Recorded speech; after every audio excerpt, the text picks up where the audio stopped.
Un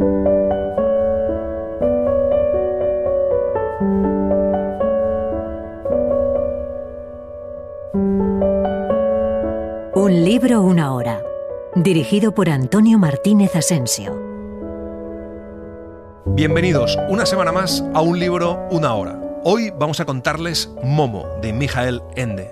Michael Ende nació en 1929 en Alemania. Su padre, el pintor surrealista Edgar Ende, fue la persona que tuvo más influencia en su vida. Cursó estudios en la Escuela de Teatro de Múnich y trabajó varios años como actor, pero abandonó esta profesión para dedicarse a escribir, pues escribir, para él, dijo, es una forma de experimentar la aventura de la vida. Publicó su primer libro infantil en 1960, a los 31 años, Jim Botón y Lucas el Maquinista, con gran éxito. Después llegaron otros triunfos mayores con obras como La historia interminable. Murió el 29 de agosto de 1995, a los 66 años. Momo, publicada en 1973, es una novela mágica sobre el tiempo y sobre la sociedad que queremos construir. Espero que la disfruten y en esta noche de Reyes, que los Reyes Magos les traigan felicidad, salud y tiempo. Vamos allá. En los viejos tiempos, cuando los seres humanos aún hablaban en otras lenguas completamente diferentes, ya existían grandes y espléndidas ciudades en los países cálidos. En una de estas ciudades transcurre la historia de Momo, en las ruinas de un anfiteatro, a donde ya solo van de vez en cuando algunos turistas y las gentes de los alrededores. Allí apacentan a sus cabras, los niños usan el círculo central para jugar a la pelota y a veces, por la noche, es el punto de encuentro de las parejas de enamorados. Pero un día, entre las gentes del lugar, corrió la voz de que en los últimos tiempos alguien habitaba en las ruinas. Decían que era una personilla de poca edad, presumiblemente una niña. De todas maneras, no se podía afirmar a ciencia cierta, ya que iba vestida de un modo un poco estrafalario. Al parecer, se llamaba Momo, o algo por el estilo. Sí, el aspecto de Momo es un poco extraño y puede asustar un poco a quienes conceden gran importancia al aseo y al orden. La niña es pequeña y bastante delgada, entre 8 y 12 años, pelo alborotado y lleno de rizos negros que parecen no haber tenido nunca contacto con un peine o unas tijeras. Unos ojos muy grandes y preciosos y también negros. Los pies negros también, porque siempre va descalza. En invierno lleva de vez en cuando unos zapatos, pero nunca son iguales y le quedan demasiado grandes. Bajo el escenario del teatro en ruinas, cubierto de hierba, hay un par de cámaras medio derruidas a las que se puede acceder a través de una abertura. Ahí se ha instalado confortablemente Momo. Cuando la gente le pregunta de dónde es, hace un movimiento indeterminado con la mano, como si estuviera señalando algún lugar lejano. Y cuando le preguntan quiénes son sus padres, la niña se encoge levemente de hombros. Ese anfiteatro es su casa. Michael Ende escribió un breve epílogo donde dice: «He de confesar que escribí esta larga historia de memoria, tal y como me la contaron. En aquel entonces yo estaba haciendo un largo viaje, cuando tuve que pasar una noche en mi compartimento de tren, acompañado por un extraño pasajero. Lo cierto es que durante el viaje me contó toda la historia. Cuando hubo terminado, el enigmático pasajero añadió una frase que no puedo escatimar al lector. «Le he contado todo esto», me dijo, «como si ya hubiera sucedido. También podría habérselo contado como si fuera a ocurrir en el futuro. Para mí no hay tanta diferencia». Todos sus amigos la ayudan a limpiar la cámara. Un albañil construye un pequeño hogar de piedra para cocinar, un viejo carpintero una mesita y 2 sillas, y las mujeres traen una vieja cama de hierro y un colchón. Los niños le traen toda la comida sobrante que pueden y todos juntos celebran una fiesta tan divertida como solo la gente pobre sabe celebrar. Así que uno podría pensar que Momo había tenido muchísima suerte de haber dado con gente tan amable, y la propia Momo estaba convencida de ello. Pero pronto la gente también tuvo ocasión de comprobar que ellos no habían sido menos afortunados. Necesitaban a Momo y se extrañaban de que hasta entonces hubieran podido arreglársela sin ella. Y cuanto más tiempo llevaba la pequeña muchacha entre ellos, más imprescindible se les hacía. Tan imprescindible que todos albergaban el temor continuo de que algún día pudiera marcharse. Momo tiene muchísimas visitas porque lo que la pequeña Momo sabe hacer como nadie es escuchar. Escuchar de verdad solo lo saben hacer muy pocas personas. Y la forma en la que Momo sabe escuchar es absolutamente excepcional.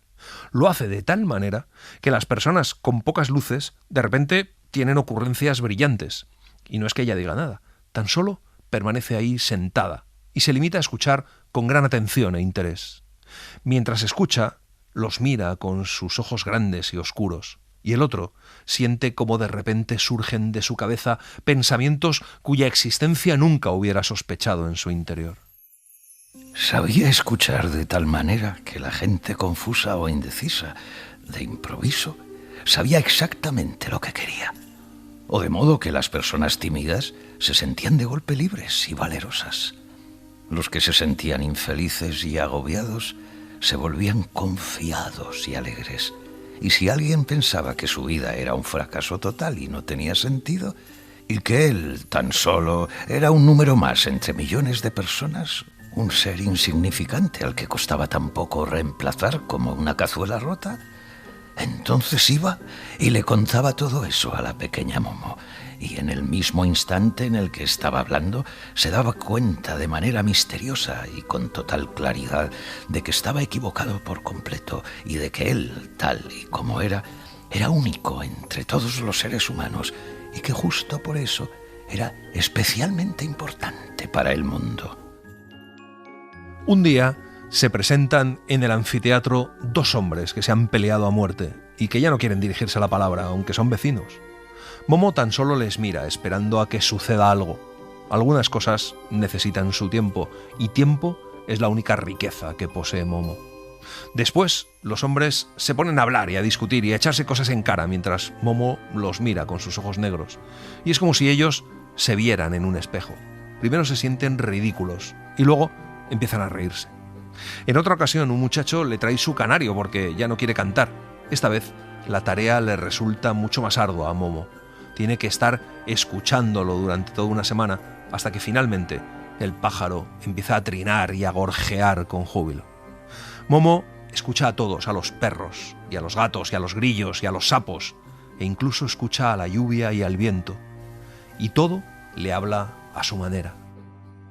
Algunas noches, cuando todos sus amigos ya se habían marchado a casa, ella se quedaba sola, todavía un buen rato, en el gran círculo de piedra del viejo anfiteatro, sobre el que se alzaba la gran bóveda estrellada del cielo, y simplemente se dedicaba a escuchar con atención ese gran silencio. Entonces le parecía como si estuviera sentada en el centro de una inmensa oreja hasta la que llegaban los sonidos del firmamento, y le parecía como si estuviera escuchando una música queda y al mismo tiempo poderosa, que le calaba muy hondo en el alma. Momo tiene dos mejores amigos que van a verla todos los días. Uno es joven y el otro viejo. El viejo se llama Beppo Barrendero. Vive cerca del anfiteatro, en una cabaña que él mismo se ha construido, y trabaja de barrendero, claro. Es muy bajito. Muchos piensan que le falta un tornillo, pero es que Beppo siempre está pensando en sus cosas, siempre barre muy despacio, porque dice que cuanto más rápido vas, más larga parece la calle. El otro amigo favorito de Momo es joven y en todos los aspectos todo lo contrario de Beppo. Es un atractivo muchacho de mirada soñadora y con una labia increíble. Siempre está contando chistes y bobadas y tiene una risa fácil y contagiosa. Se llama Girolamo, pero todos le conocen como Gigi. Gigi Cicerone, porque una de sus muchas profesiones es la de guía turístico. Cuando los turistas consentían, se lanzaba a hablar y les contaba la primera fantasía que le venía a la mente. Se liaba a relatar todo tipo de acontecimientos, nombres y años inventados, de tal manera que les ponía la cabeza como un bombo. Algunos se daban cuenta y se marchaban de allí muy enfadados, pero la mayoría se lo creía a pies juntillas. Por eso le pagaban también a pies juntillas cuando Gigi, al terminar, pasaba la gorra. Los tres son grandes amigos. Pero ninguno de los tres sospecha que muy pronto una sombra oscurecerá su amistad. Y no solo su amistad, sino todo su entorno. Una sombra que crece y crece y que se extiende, oscura y glacial, por toda la ciudad. Ni siquiera el viejo Beppo, que solía ver lo que los demás no veían, advirtió la presencia de los hombres grises que vagaban cada vez en mayor número por la ciudad y que parecían estar continuamente ocupados. Y sin embargo, no es que fueran invisibles, se les veía y al mismo tiempo no se les veía. Sabían pasar desapercibidos de un modo inquietante, de tal manera que uno se limitaba a pasar la vista sobre ellos sin verlos, o se le olvidaba nada más haberlos visto. Así que podían trabajar en la clandestinidad precisamente porque no se ocultaban, y como nadie reparaba en ellos, pues tampoco nadie se preguntaba de dónde habían venido y seguían viniendo, ya que cada día eran más. Los hombres grises circulan por las calles en elegantes automóviles grises. Entran en todas las casas, se sientan en todos los restaurantes, vestidos de arriba abajo con trajes de un color gris telaraña. Incluso sus rostros son de un color ceniciento. Llevan bombines y fuman unos pequeños cigarros de color gris. Todos llevan siempre consigo un maletín de color plomizo. Momo los observa un día cuando sus oscuras siluetas aparecen en el borde superior del anfiteatro. Momo nota de repente un frío como nunca antes ha sentido. Ni siquiera se le pasa cuando se arrebuja en su amplia chaqueta. No es un frío normal. Existe un misterio muy grande que aún así es totalmente cotidiano. Todas las personas son partícipes de ese misterio. Todos lo conocen, pero solo unos cuantos piensan sobre ello alguna vez. La mayor parte de la gente se limita a tomarlo tal cual y no muestra el menor asombro. Ese misterio es el tiempo. Hay calendarios y relojes para medirlo, aunque eso no significa gran cosa, ya que todos sabemos que una sola hora nos puede parecer una eternidad, pero de vez en cuando también puede pasar como un instante. Depende de lo que experimentemos durante esa hora, porque el tiempo es vida y la vida reside en el corazón. Y precisamente eso es lo que saben mejor que nadie los hombres grises. Nadie conoce mejor que ellos el valor de una hora, de un minuto, incluso de un solo segundo de vida. Y tienen planes con el tiempo de la humanidad, planes ambiciosos y preparados al milímetro. Se han colado en la vida de la gran ciudad y de sus habitantes, y cada día avanzan más y se adueñan de las personas. Conocen a todo el que es susceptible de sucumbir a sus intenciones y se limitan a aguardar el momento adecuado para hacerse con él. Ahí tenemos, por ejemplo, al señor Fusi, el peluquero. No es que fuese un gran artista de la tijera, pero en su calle gozaba de gran estima. No era ni pobre ni rico. Su negocio estaba situado en el centro de la ciudad. Era pequeño y daba trabajo a un aprendiz. Un buen día estaba el señor Fusi sentado a la puerta de su negocio esperando a los clientes. El aprendiz libraba aquel día y el señor Fusi se encontraba solo. Contemplaba la lluvia caer sobre el pavimento. Era un día gris y también el ánimo del señor Fusi estaba cubierto de nubarrones. El señor Fusi piensa que la vida se le está escapando entre el chasquido de las tijeras, las chácharas y la espuma de afeitar. Le encanta hablar con sus clientes, le gusta su trabajo, pero a veces piensa que su vida es un fracaso porque su trabajo no le deja tiempo para nada. En aquel mismo instante pasa por allí un lujoso automóvil de color gris ceniza y un señor vestido de gris entra en la tienda. El señor Fusi siente un frío desacostumbrado. Le pregunta si viene a afeitarse o a cortarse el pelo, antes de darse cuenta de que es calvo. Ni lo uno ni lo otro, contestó el hombre gris sin sonreír y con una voz extrañamente monótona, por así decirlo, gris ceniza. Vengo de la caja de ahorros del tiempo. Soy el agente número XYQ, /384, /B. Sabemos que usted desea abrir una cuenta de ahorro en nuestra entidad. El hombre gris le dice que para llevar una vida verdadera, tal y como desea, lo que necesita es tiempo. El señor Fusi se asombra por la coincidencia y dice que justo estaba pensando en eso. El hombre gris le dice que la única solución es ahorrar el tiempo y que él lo malgasta de un modo totalmente irresponsable. Y entonces empieza a calcular en segundos el tiempo que le queda de vida al señor Fusi, más o menos. 2.207.520.000 segundos. Todo un patrimonio. Y luego empieza a calcular el tiempo que emplea el señor Fusi en cada cosa que hace. Y así le demuestra que gasta 1.324.512.000 segundos. Y el hombre gris le propone que ahorre tiempo, que le deje a ellos guardárselo en la caja de ahorros del tiempo. Y no solo lo guardarán, sino que le pagarán intereses. El señor Fusi acepta y pregunta qué tiene que hacer. Tendrá que trabajar más deprisa y dejar de lado todas las cosas superfluas. En lugar de media hora, dedique a sus clientes tan solo un cuarto de hora. Evite las conversaciones que le roban el tiempo. Reduzca la hora que está con su anciana madre a media hora. En realidad, lo mejor es que la envíe a un asilo bueno y económico en el que la cuiden, y con eso ya se habrá ahorrado usted una hora entera cada día. Deshágase de ese inútil periquito. Visite a la señorita Daría cada 15 días, y eso solo si lo considera estrictamente necesario. Suprima ese cuarto de hora en el que reflexiona sobre lo que ha sucedido durante el día, y sobre todo, no pierda su valioso tiempo tan a menudo con canciones, lecturas o esos supuestos amigos. Cuando el señor gris desaparece, el señor Fusi vuelve a entrar en calor, pero se siente enfermo y miserable. El humo azul del pequeño cigarro de la gente sigue flotando durante un buen rato, y solo cuando el humo desaparece, el señor Fusi empieza a sentirse mejor. Luego se borra de la memoria del señor Fusi el recuerdo del visitante gris, pero no el acuerdo al que había llegado, así que atiende de mala gana al primer cliente del día, en silencio y rápido. Su trabajo deja de depararle ningún placer. Deja de visitar a su amada señorita Daría, vende su periquito y mete a su madre en un asilo, y la visita una vez al mes.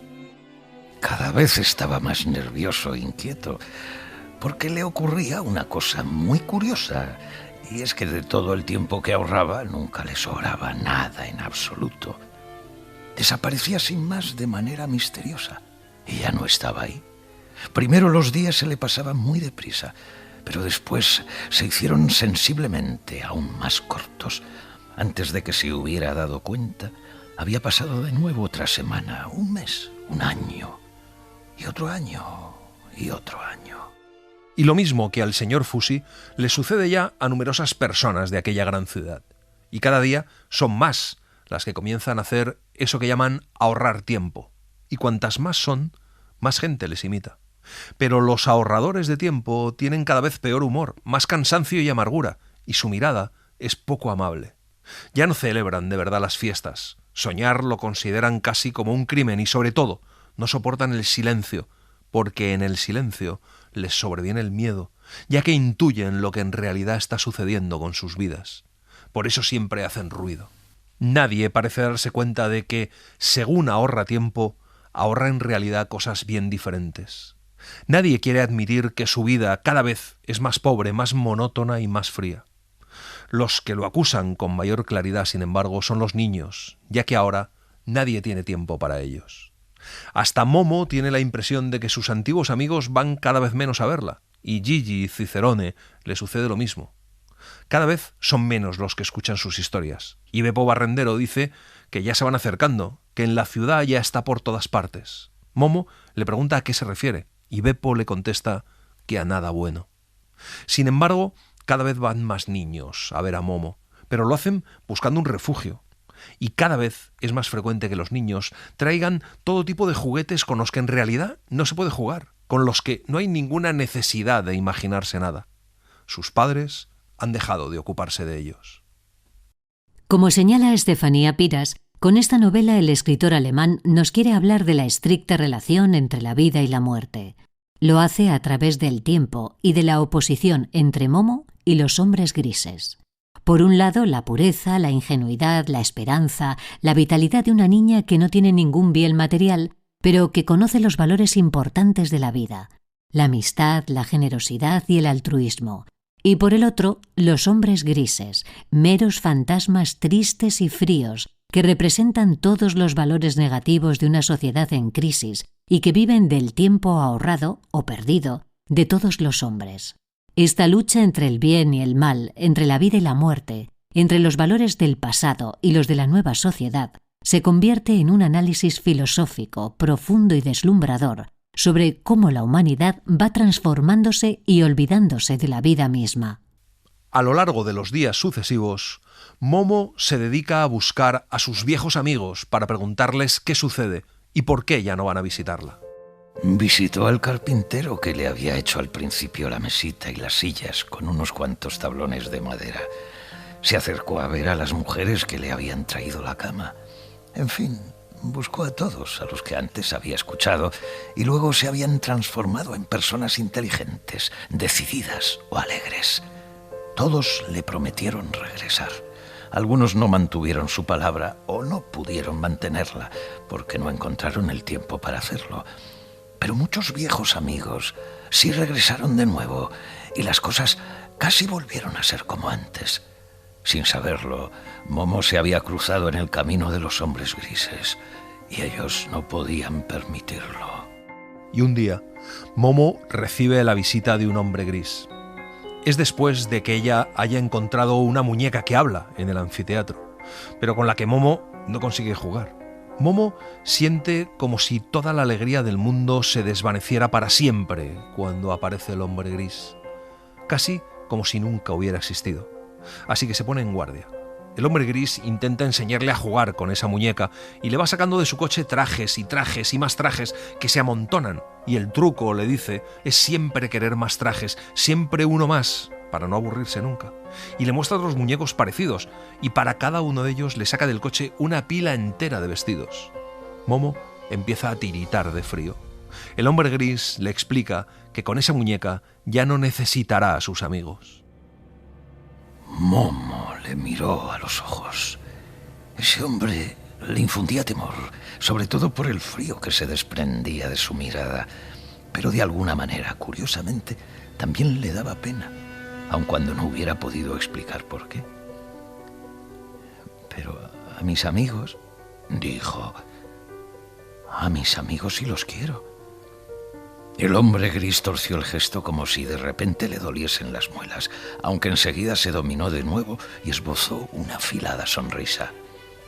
Creo, replicó con suavidad, que deberíamos mantener una conversación muy seria, pequeña, para que comprendas qué es lo que de verdad importa.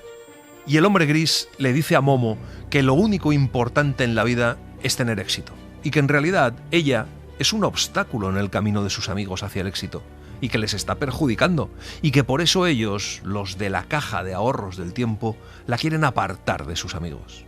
Y entonces Momo recuerda lo que Beppo y Gigi le han contado sobre lo de ahorrar tiempo y el contagio. Desea con todas sus fuerzas que sus dos amigos estén allí a su lado, porque nunca hasta entonces se ha sentido tan sola. Sin embargo, hace acopio de fuerzas y de valor y se lanza de lleno a la oscuridad y al vacío tras los que se oculta el hombre gris. Momo le pregunta en un susurro si acaso a él no le quiere nadie. Y el hombre gris, de repente, parece encogerse un poco. Y entonces el hombre gris le dice que nunca se ha encontrado con nadie como ella y que si hubiera muchos como ella, se disolverían en la nada. Y se queda sorprendido de sus propias palabras. Y en ese instante, Momo escuchó por fin su verdadera voz. Tenemos que pasar desapercibidos, le oyó decir con voz débil. Nadie puede saber que existimos ni lo que hacemos. Nos ocupamos de que nadie pueda retenernos en su memoria. Solo si conseguimos pasar desapercibidos podremos continuar con nuestro negocio. Un negocio muy laborioso, este de arrancar a los seres humanos su vida, hora a hora, minuto a minuto, segundo a segundo, porque todo el tiempo que ahorran lo pierden. Nos lo quedamos, lo almacenamos, lo necesitamos, lo ansiamos. Tras unos instantes, el hombre gris parece como si volviera en sí de aquel trance. Se levanta de un salto, mira a su alrededor muy apurado, coge su maletín gris plomizo y se va corriendo. En ese mismo instante, todas las muñecas y el resto de objetos, esparcidos por allí, vuelan desde todas las direcciones hacia el interior del maletero que se cierra de golpe. Momo recupera poco a poco la temperatura normal y al mismo tiempo empieza a verlo todo más y más claro. Ha escuchado la verdadera voz de un hombre gris. Cuando se lo cuenta a Beppo y a Gigi, deciden que tienen que contarle la verdad a todo el mundo. Deciden, por un lado, buscar esa caja de ahorros del tiempo por toda la ciudad, y por otro, deciden organizar una manifestación de niños en contra del ahorro de tiempo y les convocan a una reunión en el anfiteatro. Y así recorren la ciudad con sus pancartas. Pero nadie va a esa reunión, como si los niños fueran invisibles para los adultos. El campanario lejano había dado la medianoche. La pequeña Momo continuaba sentada en los escalones de piedra de la ruina. Estaba esperando. No habría podido decir a qué, pero de algún modo tenía la sensación de que debía seguir esperando. Así que hasta ese momento no se había podido decidir a acostarse. De pronto sintió como si algo rozase con suavidad su pie desnudo. Se agachó para mirar, porque estaba muy oscuro, y divisó una tortuga grande que la miraba con descaro, la cabeza levantada y una boca extrañamente sonriente. Sus sagaces ojitos negros relucían de una manera tan amable que parecía que iba a echarse a hablar de un momento a otro. Momo se inclina para cogerla y de repente en el caparazón de la tortuga empiezan a brillar apenas unas letras que parecen surgir del dibujo de las placas que forman el propio caparazón. Momo lee «Ven conmigo» y se levanta sorprendida. La tortuga empieza a andar y Momo la sigue pasito a pasito, fuera del círculo de piedra, en dirección a la gran ciudad. Poco después, numerosos automóviles, elegantes y grises, llegan al anfiteatro y se sitúan en círculo con los faros encendidos. Docenas de hombres grises buscan algo y al final descubren el aposento de Momo. Les preocupa que no esté allí. Lo registran todo y lo ponen todo patas arriba. A esa misma hora, la pequeña Momo se encontraba caminando lentamente, guiada por la tortuga, a través de la gran ciudad que ya nunca dormía, ni siquiera a esa hora tan avanzada de la noche. Las personas caminaban presurosas, en masa, adelantándose unas a otras con impaciencia, dándose empujones o trotando en filas interminables. En el asfalto se apiñaban los coches y entre ellos rugían enormes autobuses que siempre iban hasta los topes. En las fachadas de los edificios se encendían los rótulos luminosos, inundando a la multitud con su luz multicolor para luego volver a apagarse. Pero nadie presta la menor atención a la niña con la tortuga. En ningún momento tienen que esquivar a nadie, nadie les empuja. Es como si la tortuga supiera por adelantado y con total seguridad lo que va a pasar. Y Momo comienza a asombrarse de que uno pueda andar tan despacio y, sin embargo, avanzar tan deprisa. Gigi y Beppo no saben dónde está Momo, ni si estará bien, y están muy preocupados por el despliegue de los hombres grises en el anfiteatro, que inundan la ciudad buscando a la niña. La totalidad de los agentes de la gran ciudad han recibido la orden de interrumpir cualquier otra actividad y dedicarse en cuerpo y alma a la búsqueda de la pequeña Momo. Pero no encuentran a la pequeña Momo. La tortuga y Momo siguen avanzando, atravesando distintos barrios, hasta que llegan a la frontera del tiempo.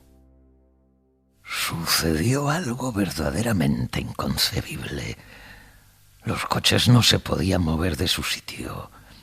Los conductores pisaban el acelerador, las ruedas chirriaban, pero los coches permanecían en el mismo lugar, digamos que como si estuvieran encima de una cinta transportadora que corría a la misma velocidad, pero en dirección opuesta.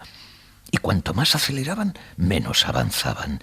Cuando los hombres grises se dieron cuenta, salieron del coche profiriendo maldiciones y trataron de atrapar a pie a Momo, a la que aún podían divisar a lo lejos. Se pusieron a correr con los rostros crispados y cuando al fin tuvieron que detenerse exhaustos, se percataron de que no habían avanzado más de 10 metros. Y la pequeña Momo había desaparecido allá a lo lejos, en algún lugar entre los edificios blancos como la nieve. Momo y la tortuga siguen avanzando. Llegan a un laberinto de calles vacías y blancas como la nieve. Luego llegan a una angosta callejuela donde los edificios parecen frágiles palacios de cristal, llenos de torrecillas, saledizos y terrazas que hubieran estado largo tiempo en el fondo del mar y que ahora de repente hubieran aflorado a la superficie, cubiertos de algas, moluscos y corales. La callejuela conduce a una casita con un portón enorme de color verde. Es el callejón de nunca jamás. Allí no se puede andar porque una fuerza te empuja en sentido contrario, así que Momo tiene que caminar de espaldas para avanzar.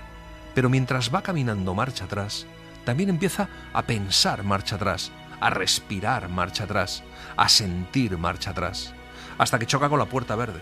Es la casa de ninguna parte. Dentro hay una puerta muy pequeña. Momo se agachó y divisó justo a la altura de su nariz un cartelito colgado en la puerta que decía: Maestro segundo Minuccio ora. Momo inspiró profundamente y giró con decisión el pomo de la puerta. Cuando la puertecita se abrió, se hizo audible una polifonía de tic-tacs, chirridos, zumbidos y tintineos. La niña siguió a la tortuga y la pequeña puerta se cerró tras ellas. Mijael Ende nos hace ver a través de la infinita sabiduría y pureza de una niña el cariz que tomaba la sociedad y nos muestra que prácticamente todos acabaremos obrando como los hombres de gris. Nos advierte de la necesidad de muchas momos en el mundo, del valor de la amistad y del contacto humano sin artilugios de por medio, de lo improcedente y necio de la crispación, de que corremos el peligro de ser enjaulados antes de adivinar la trampa y perder nuestra esencia genuina y cierta, es decir, nuestro más preciado don. Momo es una novela revolucionaria, profundamente intuitiva. En su modo de guardar silencio frente a la ignorancia masiva, Momo nos indica directrices estimables. Nos hace pensar y cuestionarnos con preguntas simples por qué hacemos las cosas, para qué, para quién.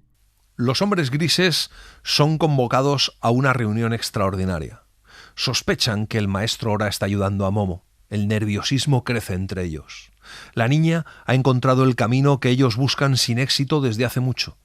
Los dos, juntos, pueden poner en peligro a todos los hombres grises. Lo primero que deciden es aislar a Momo y para ello se ocuparán de sus amigos. Mientras, Momo se encuentra en la sala más grande que jamás haya visto. No hay ventanas. La luz dorada procede de innumerables velas encendidas por todas partes y cuyas llamas arden inmóviles. Hay innumerables relojes de todas las formas y tamaños por todas partes. De pronto se oye una voz preguntando a una tal Casiopea por ella. La niña se dio la vuelta y vio en medio de un pasillo de relojes a un frágil anciano de cabello plateado que se inclinaba y dirigía la mirada a la tortuga que se encontraba en el suelo enfrente de él. Llevaba una chaqueta larga bordada en plata, un calzón de seda azul, medias blancas y unos zapatos con grandes hebillas de oro. Por los puños y el cuello sobresalían de la chaqueta unas puntillas y su pelo plateado estaba anudado formando una pequeña trenza en la nuca. Momo no había visto un traje así en la vida, pero alguien con más experiencia que ella se habría dado cuenta enseguida de que se trataba de la moda de hacía 200 años. El anciano se dirige hacia ella con una jovial sonrisa y las manos extendidas, y mientras se va aproximando, con cada paso se va haciendo más y más joven. Cuando llega hasta ella, apenas parece un poco mayor que la propia Momo. Después de enseñarle su reloj de horas estelares, la invita a desayunar y le cuenta que ordenó a la tortuga Casiopea llevarla hasta allí para protegerla de los hombres grises, y le explica por qué no la han encontrado. Casiopea puede adivinar el futuro, no mucho, pero sí media hora. Por eso sabe si se va a encontrar con los hombres grises o no. Y le dice que los hombres grises no pueden entrar allí. Le explica que los hombres grises tienen el rostro tan gris porque viven de algo que está muerto. El tiempo va muriendo literalmente cuando se separa de su verdadero propietario, porque cada persona tiene su propio tiempo y solo mientras en verdad sea suyo se mantiene con vida. Los hombres grises solo han adoptado la apariencia humana, pero no son nada. Surgen porque los seres humanos les dan la posibilidad de surgir y les dan también la posibilidad de que los dominen. Te voy a confiar un secreto. De aquí, de la casa de ninguna parte, situada en el callejón de nunca jamás, proviene el tiempo de todos los seres humanos. Momo le miró llena de admiración. «Anda», dijo quedamente, «¿lo haces tú mismo?» El maestro Ora sonrió de nuevo. «No, querida niña, yo tan solo soy el administrador. Mi obligación es dar a cada persona el que le corresponde. Son las personas las que deben decidir por ellas mismas lo que quieren hacer con su tiempo. Son ellas mismas las que tienen que defenderlo. Yo solo se lo puedo repartir». Y a el maestro Ora le enseña de dónde procede el tiempo. Solo le pide que guarde silencio. No se puede preguntar ni decir nada. Entonces se inclina hacia ella, la alza y la toma en sus brazos con fuerza. De repente a Momo le parece muy grande e indeciblemente viejo, pero no como un anciano, sino como un árbol centenario o una montaña rocosa. Se siente totalmente arropada y no tiene miedo. Visita un lugar maravilloso, lleno de luz, con un péndulo de estrellas, y ve florecer una flor maravillosa que se desvanece y florece cada vez más bella, y empieza a oír como un susurro que se hace más fuerte, compuesto de innumerables sonidos. Es el silencio a la luz de las estrellas. Y luego el sonido se transforma en voces, y aquellas voces lo contienen todo. Y Momo comprende que todas esas palabras van dirigidas a ella, y le sobreviene algo más grande que el miedo. Cuando se encuentra de nuevo en la pequeña habitación rodeada de relojes, el maestro Ora le explica que eso que ha visto es solo su propio tiempo, que ha estado en su propio corazón. Maestro Ora, ¿cuánto tiempo podré quedarme contigo? Hasta que tú misma quieras regresar con tus amigos, querida niña. ¿Pero me permites contarles lo que han dicho las estrellas? Te lo permito, pero no podrás. ¿Por qué no? Porque para hacerlo, primero tendrían que crecer en ti las palabras. Pero yo quiero contárselo a ellos, a todos. Quiero cantarles como lo hacen esas voces. Creo que entonces todo se arreglaría. Si lo deseas de verdad, Momo, entonces tendrás que saber esperar. No me importa esperar. Esperar, mi niña, como una semilla que duerme en la tierra durante un ciclo solar antes de brotar. Eso es lo que tardarán las palabras en crecer dentro de ti. ¿Quieres? Sí, susurró Momo. Entonces duerme, dijo el maestro Ora, pasándole la mano sobre los ojos. Duerme. Y Momo inspiró profundamente, dichosa, y se quedó dormida. Cuando Momo se despierta y abre los ojos, está de nuevo en las gradas de piedra cubiertas de hierba del viejo anfiteatro. Es de noche y hace fresco. Recuerda perfectamente todo lo que ha vivido, y mientras lo hace, se van formando en ella palabras que expresan todo lo que ha visto, sentido y su significado. Ve a Casiopea cerca de ella. Se sienta en los escalones de piedra y se siente feliz al pensar que va a volver a encontrarse con Beppo, Gigi y los niños. No sabía que durante un largo tiempo no encontraría ningún otro oyente. No podía saber que estaba esperando en balde a sus amigos, que había estado fuera mucho tiempo y que, entre tanto, el mundo había cambiado. Durante ese tiempo, los hombres grises han conseguido que Gigi se convierta en una estrella. Tuvo tanto éxito con sus historias que le contrató primero una agencia de viajes y luego una radio y después una televisión.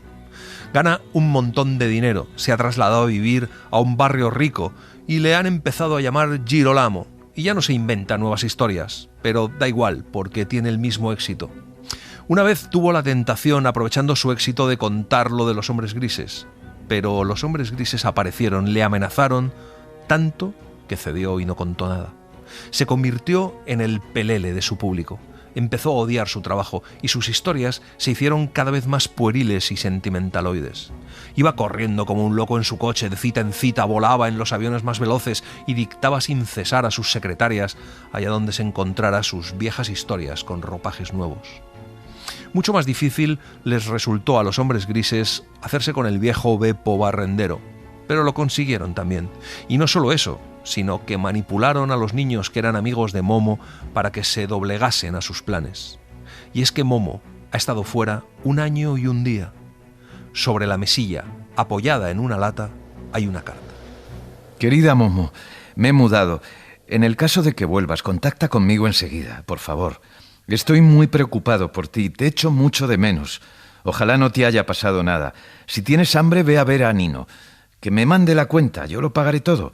Así que come cuanto quieras, ¿me oyes? El resto te lo contará Nino. Quiéreme mucho, yo también te quiero. Tuyo siempre, Gigi. Y efectivamente, Momo va a ver a Nino, que tiene un restaurante estupendo y está lleno de gente.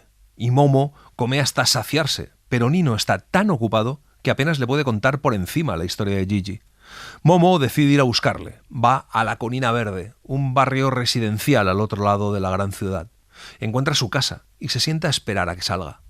Cuando, tiempo después, el portón se abre, sale un coche de lujo a toda velocidad, pero de pronto frena y del coche sale Gigi, que grita con los brazos abiertos, la toma en sus brazos y le da cientos de besos en ambas mejillas y hasta se ponen a bailar por toda la calle. Le hace muchas preguntas, pero no deja que conteste ninguna. Sus ayudantes, unas mujeres que no le dejan en paz, le obligan a subirse al coche y sube con él a Momo. Pero de camino al aeropuerto no son capaces de hablar, siempre interrumpidos por las secretarias y ayudantes. Gigi le dice que está atrapado, que no puede dar marcha atrás y le propone que se vaya a vivir con él. Pero Momo no puede hacer eso. Solo niega con la cabeza.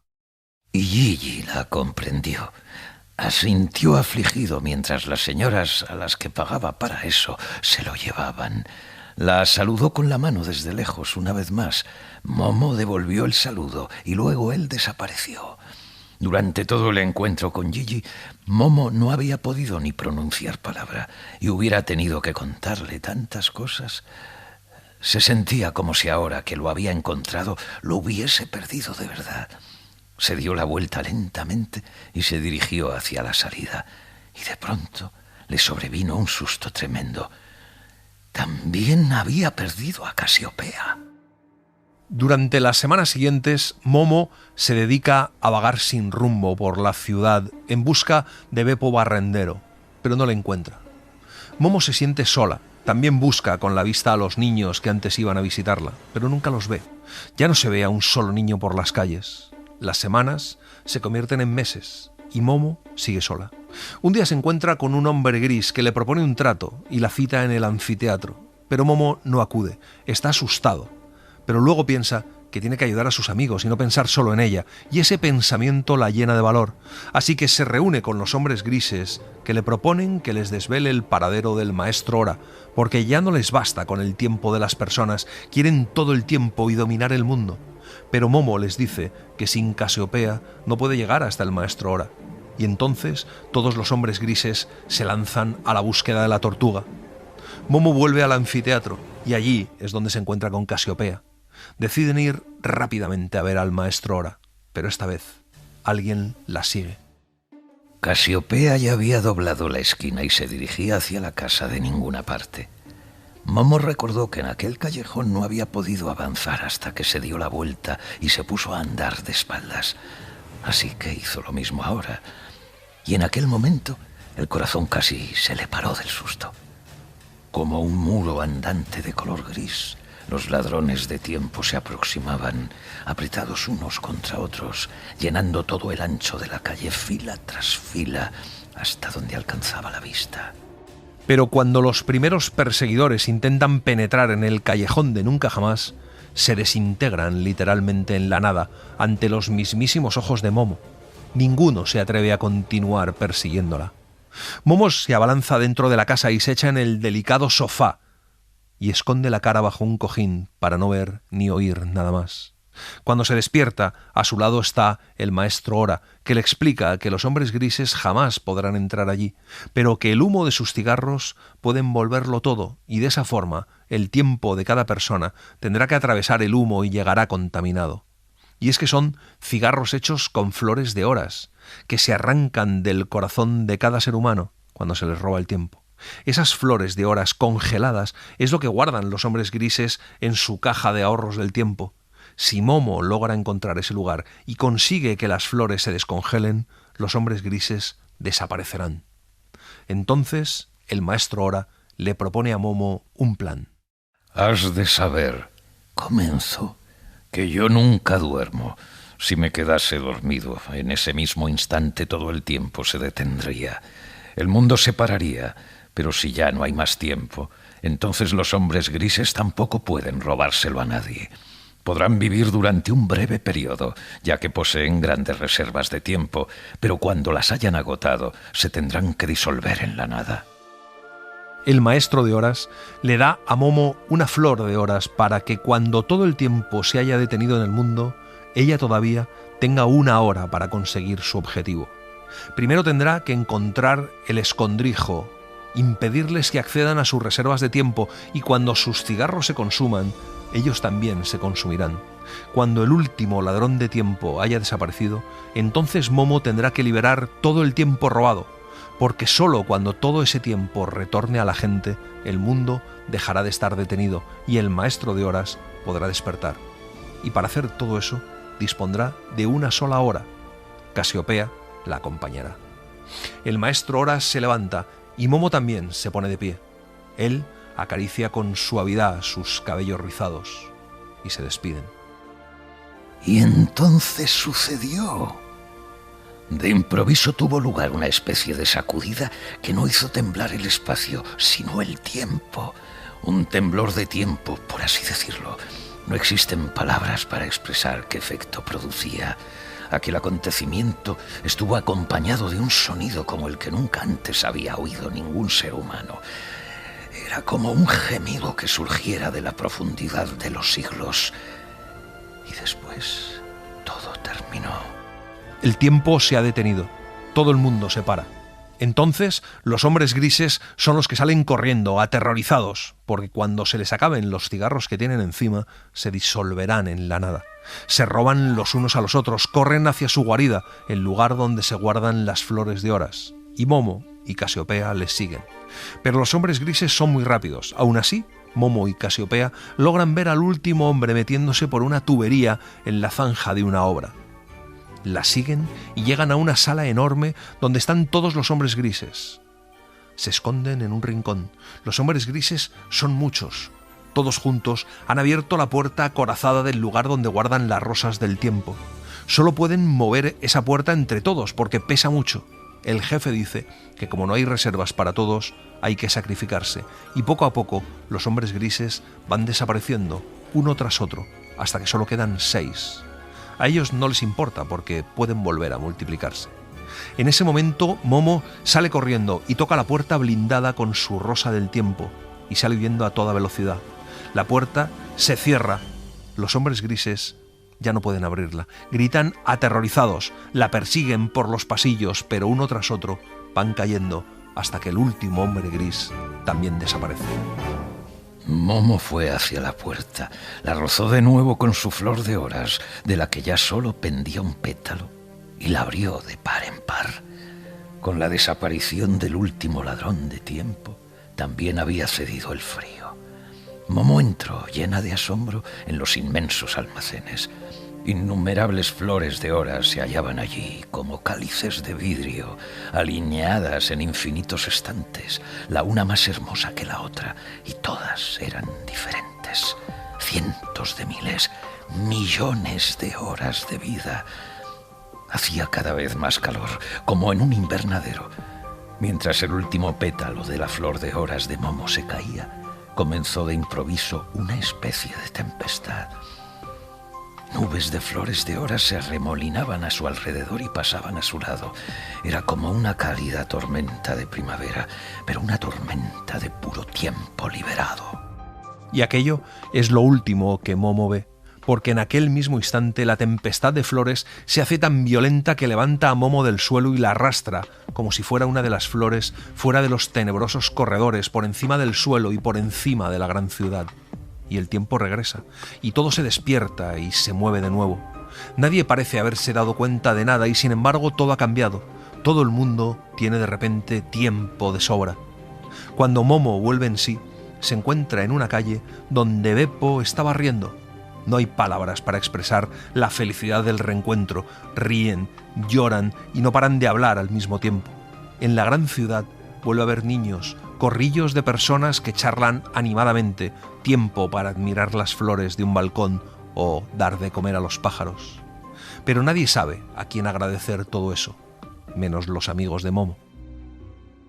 Porque cuando la pequeña Momo y el viejo Beppo regresaron aquel día al viejo anfiteatro, ya estaban todos allí esperándolos. Gigi Cicerone, Paolo, Máximo, Blanco, la pequeña María con su hermanito Dedé, Claudio y todos los demás niños, el tabernero Nino con Liliana, su regordeta mujer y el bebé, el albañil Nicola y todas las gentes de los alrededores que siempre habían venido y a los que Momo había escuchado. Entonces se celebró una gran fiesta, tan divertida como solo sabían celebrarla los amigos de Momo, y duró hasta que las eternas estrellas hicieron su aparición en el cielo. Momo se sitúa en el centro de la plazoleta central y comienza a cantar.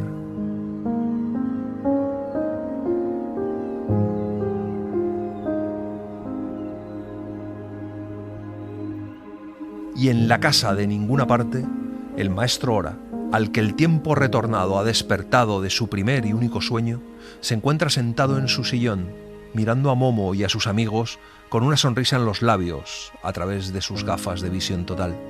Todavía está muy pálido y parece como si se encontrara un convaleciente de una grave enfermedad, pero sus ojos relucen. En ese momento siente que algo roza su pie. Allí está la tortuguita Casiopea. La acaricia cariñosamente el cuello y le dice que las dos lo han hecho muy bien, y le dice que le tiene que contar todo, porque esta vez no ha podido verlas. Me imagino que estarás agotada y que lo primero que querrás hacer será tomarte un buen descanso. Así que retírate tranquilamente. Gracias, apareció en su caparazón. Así que Casiopea se fue trastabillando de allí y se buscó un rinconcito silencioso y oscuro. Recogió su cabeza y sus 4 patitas, y en su caparazón, solo visible para los que han leído esta historia, apareció muy despacio la siguiente palabra: fin. Y así les hemos contado Momo, de Michael Ende. Hemos seguido la edición de Alfaguara Clásicos, con traducción de Begoña Llobet Barquero. El domingo que viene nos volvemos a encontrar con Los papeles de Aspern, de Henry James. Gracias por estar ahí y gracias por leer. Un libro, una hora, en la cadena SER. Un programa escrito y dirigido por Antonio Martínez Asensio, con la voz de Eugenio Barona y la participación de Olga Hernán Gómez, realización de Mariano Revilla, edición y montaje de sonido de Pablo Arévalo.